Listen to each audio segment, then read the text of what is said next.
ہماری لیڈرشپ میں کمزوری ہے.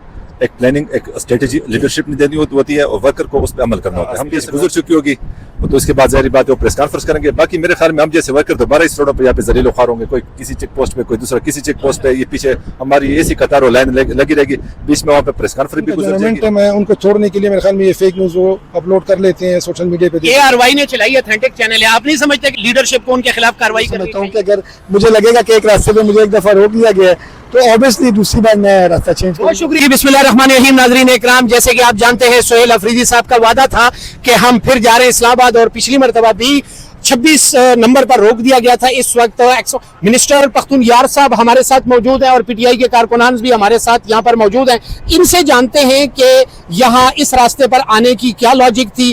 آپ کو پہلے بھی روکا گیا تھا تو کیا وجہ تھی کہ یہاں پر آپ آئے؟ السلام علیکم سر, کیا کہتے ہیں؟ وعلیکم السلام. اس بارے میں تو اتنا کہنا چاہوں گا کہ پہلے تو یہ کوارڈینیشن کر دینی چاہیے تھی کہ کون سا راستہ کھلا ہے کون سا راستہ بند ہے. اسی کی مناسبت سے فیصلے کر دینے چاہیے تھے اور آگے پھر اپنی اسٹریٹجی یا پلاننگ کر دینی چاہیے تھی, یا پھر ایک دن پہلے آ جانا چاہیے تھا اور آپ نے پارلیمنٹیرین کو پہلے سے بلا دینا چاہیے تھا. پھر اس کے بعد وہاں پہ جہاں پہ پروٹیسٹ ہے, احتجاج تھا, وہاں پہ اس چیز کو کرا دیتے تو بہتر تھا. ہم تو بس پارٹی کی ایک لائن تھی, ایک ڈیسیجن تھا, ایک گائیڈ لائن تھی, اس کے مطابق یہاں پہ ہوئے تھے. باقی تو آپ کو بھی انداز ہے, مجھے بھی انداز ہے کہ 4-23 سے یہ تو میں نے بھی شیئر کیا تھا کہ یہ روڈ بند ہے, راستہ بند ہے, ہم کہاں سے کس طریقے کار کے تھے. اچھا یہ بتا دیجئے گا, دیکھیں سہیل افریدی صاحب اس وقت چیف منسٹر ہیں, ایک صوبے کے 5.5 کروڑ عوام کے نمائندہ ہیں, تو کیا ایک تو ان کو روکنا کوئی لاجک, اور جب پہلے روکا تو پھر دوبارہ اس طریقے سے آنے کا کوئی مقصد؟ سر بات یہ کہ اولاً تو یہ غلط ایک سٹیپ ہے یہاں پہ فیڈرل گورنمنٹ کا کہ ایک صوبے کے منتخب وزیر اعلیٰ اس کو یہ روک رہے, اور جس طریقے کار کے تحت جس طریقے کار کے تحت اس کو روک ہے, یہ ایک غیر مناسب اور ایک غیر انتہائی غیر سنجیدہ اقدام ہے. اس کی تو ہم بھرپور مذمت کرتے ہیں.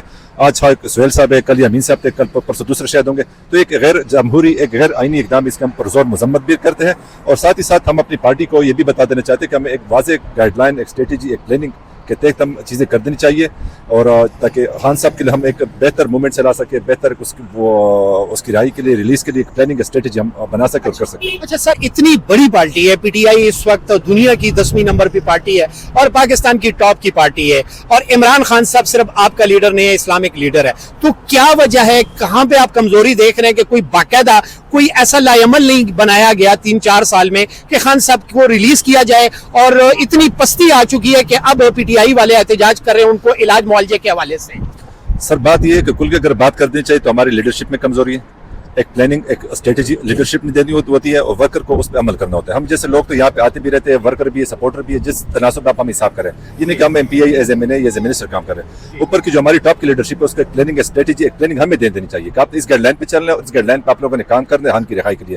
باقی ہن سب ہے نہیں خود, اور ہم کچھ آگے یہ راستہ کھولا گیا اور CM کے قافلے کو جانے دے دیا گیا, وہ KP ہاؤس چلے گئے یا کیا ہوا ذرا پلیز؟ وہ میرے خیال میں KP ہاؤس جائیں گے, وہاں پہ کوئی شاید اجلاس وغیرہ کوئی کریں گے, یا بجٹ وہاں پہ میرے خیال میں اسپیچ گزر چکی ہوگی, تو اس کے بعد ظاہری بات ہے وہ پریس کانفرنس کریں گے. باقی میرے خیال میں ہم جیسے ورکر دوبارہ اس روڈوں پہ یہاں پہ ذلیل و خوار ہوں گے. کوئی کسی چیک پوسٹ پہ, کوئی دوسرا کسی چیک پوسٹ پہ. یہ پیچھے ہماری ایسی قطار و لائن لگی رہے گی, بیچ میں وہاں پہ پریس کانفرنس بھی گزر جائے گی. ہم اس روڈ کو اس روڈ تک کراس نہیں کر سکیں گے, اور رات کے 12 بجے ادھر بچ جائیں گے, تو اس کے بعد ہماری کیا پلاننگ ہوگی؟ اچھا سر, ویسے کیا افسوس نہیں ہوتا کہ KP میں آپ منسٹر ہوتے ہیں, آپ کا پروٹوکول ہوتا ہے, آگے پیچھے سیکیورٹی ہوتی ہے, یہاں پر آتے ہیں دھکے بھی پڑتے ہیں. آج بھی سننے میں آیا کہ بہت سارے منسٹرز کو ان کے گروانوں کو ہاتھ ڈالا گیا, ان کے ساتھ بدتمیزی بھی کی گئی, تو کیا سمجھتے ہیں؟ سر بات یہ نا کہ یہ سب عارضی چیزیں پروٹوکول وغیرہ, اور پروٹوکول کے مزے ہمیں لینے بھی نہیں چاہیے, کیونکہ ورکر اور سپورٹر ایک وہی ہوتے ہیں جو عام لوگوں کے ساتھ مل جل کے بیٹھے. یہاں پہ ہم نے شکر الحمدللہ, اگر خان صاحب کی 26 نومبر کی تاریخ, اپریل کی تاریخ ہے یا اگست کی علی امین صاحب کے ساتھ ہم بڑھ چڑھ کے یہاں پہ آئے ہوئے تھے, اور نہ ہمارے ساتھ کوئی پروٹوکول تھا. یہ تھا ہاں دھکے کھانے کی بات یا دوسری لاٹھی چارج ہے گیس, خان صاحب کے لیے بہت معمولی اور کم سی چیزیں ہماری نظر میں. انشاءاللہ خان صاحب کے لیے جان بھی قربان. زبردست ہو گیا سر. مشتاق غنی صاحب ایکس اسپیکر اور فضل الہی صاحب کے کچھ سٹیٹس سامنے آئے, کچھ ناراض اراکین ہے KP سے, تو آپ ناراض میں یا راضی اراکین میں سے ہیں؟ یہ تو CM صاحب سے پوچھ لیں. اچھا آپ کیا کہتے ہیں, جو ان کا جو لائعمل ہے وہ کہتے ہیں کہ ہمیں لائعمل دے. مشتاق غنی صاحب بھی یہ کہہ رہے ہیں اور فضل الہی صاحب بھی کہہ رہے ہیں, وہ کہہ رہے ہیں کہ CM صاحب لائعمل دے دیں, ہم اسی دن آ جائیں گے اور ہار پہنائیں گے CM صاحب. کچھ بات اگر ان کی ہے تو وہ بھی جینون ہوگی. اس باتیں خان صاحب کی رائے تک جا کے ہماری موومنٹ ہے, وہ بات صحیح ہے. کوئی ایک اسٹریٹجی ایک پلاننگ ہونی چاہیے, اس پلاننگ کے تحت ہمیں سب کچھ ایک ساتھ ملا کے چلنا چاہیے, نہ کہ کوئی گروپ بندی میں کوئی دڑے میں. یہ ساری چیزیں نہیں ہونی چاہیے. ہماری مقصد واحد مشن ہے خان صاحب کی رائے پاکستان تحریک انصاف کو اوپر لانا ہوگا. باقی مشتاق غنی صاحب کا آپ ان سے پوچھ سکتے ہیں, وہ آپ کے ساتھ وہ چیزیں کر رہے ہیں. ایک لاسٹ میں جواب دینا ہے آپ علی امین گنڈاپور صاحب, what is the difference between Ali Amin Gandapur and Sohail Afridi, دونوں میں کیا ڈفرنس دیکھتے ہیں؟ میری نظر میں چونکہ علی امین صاحب کے ساتھ کام کر چکا ہوں, ایز اے کیبنٹ ممبر تھا. سہیل صاحب کے ساتھ میں ایم پی اے کام کر رہا ہوں, تو ظاہری بات ہے اگر میں اس تناسب میں بات کروں گا تو آپ بولیں گے کہ آپ ان کے ساتھ رہے. میں لڑائی کرانا چاہتا ہوں نا. لڑائی میری کام نہیں, ہم بیچ میں وہ لوگ ہوں گے انشاءاللہ کہ ہم پاکستان تحریک انصاف کے لیے ایک ایسا اسٹیپ قدم اٹھائیں گے کہ پاکستان تحریک انصاف ایک جھنڈے ایک پرچم کے اور ایک اس کے نیچے آ جائے. یہ ہمارے لیے بہتر ہوگا. ہمارے لیے دونوں قابل احترام ہے, ہماری نظر میں دونوں کی عزت ہے, لیکن وجہ عمران خان ہے. زبردست جی. ناظرین یہ آپ دیکھ رہے ہیں میرے بیک پہ یہ پی ٹی آئی کے کارکنان, یہ آپ پہ کچھ کہنا چاہیں گے سر؟ آپ کیا کہیں گے سر؟ السلام علیکم. جی جی پلیز. میں یہی کہنا چاہوں گا کہ جمہوریت میں ہم نے کہیں ایسا نہیں دیکھا کہ 4 کروڑ بندوں کا نمائندہ اپنی ٹیریٹری میں اپنے پاکستان میں اس کو نہیں چھوڑا جا رہا. یہ ایک بار نہیں ہے. آپ نے ابھی ان سے پوچھا ہے مشتاق غنی صاحب کے حوالے سے, اب کیا کریں؟ پہلے ورکرز پہ شیلنگ ہوتی تھی, لاٹھی چارج ہوتا, اب تو گولیاں چل رہی ہے. بھائی اب اپنے ورکر کو وہ مروا دیں, ان کو لے کر آ جائیں, مروا دیں. اب ظاہر ہے ہر بندہ بیک ڈور پالیسی پہ وہ عمل پیرا ہوتا ہے. ظاہر ہے ہمارا ان کا جو ٹارگٹ ہے وہ تو یہ ہے کہ بھائی خان صاحب کی رہائی ہو. اب ان کو تو ایک جنگی قیدی بھی اگر قید میں ہونا, ان کو بھی ہیلتھ کا ایشوز ہو یا ہیلتھ کے ایشوز ہو تو ان کو پرابلم نہیں ہوتی, ان کو وہ پرووائڈ کی جاتی ہے. یہاں تو میں سمجھ رہا ہوں یہ تو ہم نے نہ سنا نہ دیکھا نہ پڑھا. تاریخ میں رات کو فیک نیوز جو پھیلائی گئی کہ جی خان صاحب اڈیالہ جیل سے نکلے اور پمز لے گئے. پر فیک کا تو اب کیا ہو سکتا ہے؟ جب فیک ہے آپ بھی کہتے ہیں کہ فیک نیوز ہے, کہ بس فیک کا تو وہ سارا پاؤں ہوتے نہیں ہے, تو پھر لوگ کیا سمجھیں گے کہ بھائی لے کر چلے گئے. اصل میں یہ ایک مومنٹم بن رہا ہوتا ہے تو وہ نیوز پھیلا دیتے ہیں, پھر وہ مومنٹم تھوڑا سا سلو ڈاؤن کرنے کے لیے فیک نیوز کہ بھائی چلو آپ جو چاہ رہے ہیں کہ بھائی خان صاحب کو تو ہم لے کر چلے گئے, ان کو آپ ہیلتھ ایشوز ہیں ان کو ہاسپٹل لے کر چلے گئے, تو وہ جو ورکرز ہیں ان کا جو مومنٹم ہے ان کو چھوڑنے کے لیے میرے خیال میں یہ فیک نیوز وہ اپلوڈ کر لیتے ہیں سوشل میڈیا پہ. ARY نے چلائی اتھینٹک چینل ہے, آپ نہیں سمجھتے کہ لیڈرشپ کو ان کے خلاف کارروائی کرنی چاہیے؟ سر بات یہ ہے جتنے بھی نیوز چینل ہیں, آپ سوشل میڈیا ایکٹیوسٹ ہیں, آپ کہتے ہیں سب کو پتہ ہے کون کس سائڈ پہ ہے کون کس سائڈ پہ ہے.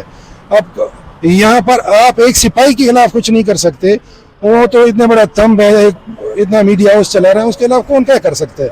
اور فیصلہ کون دے گا بھائی؟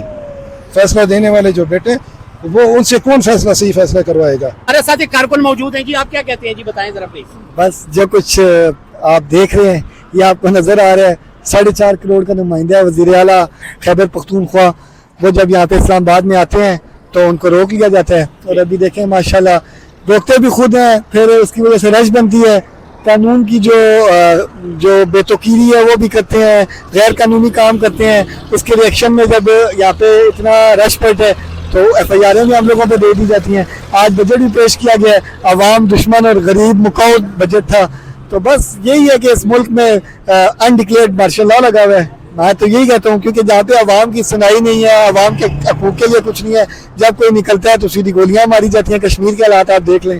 سہیل صاحب کو نہیں چاہیے کہ اسٹریٹجی چینج کریں, کیونکہ پہلے بھی روکا گیا تو اب بھی رکنا تھا. بالکل CM ہے, وہ ان کو چاہیے کہ وہ ایسا پلان بنائیں جس پلان کے مطابق plan A, plan B, plan C ہونا چاہیے. ہمیشہ دیکھیں میں ڈسٹرکٹ لیول کا ورکر ہونے کے ناطے یہ سمجھتا ہوں کہ اگر مجھے لگے گا کہ ایک راستے پہ مجھے ایک دفعہ روک لیا گیا ہے تو obviously دوسری بار میں راستہ چینج کروں. بہت شکریہ ناظرین اکرام, ہم 26 نمبر سے یہاں پر آئے ہیں. یہاں سہیل افریدی صاحب کو روکا گیا, ان کے قافلے کو روکا گیا, اور ہم نے سنا کہ مار داڑ بھی ہوئی تھی. اللہ تعالیٰ رحم کرے.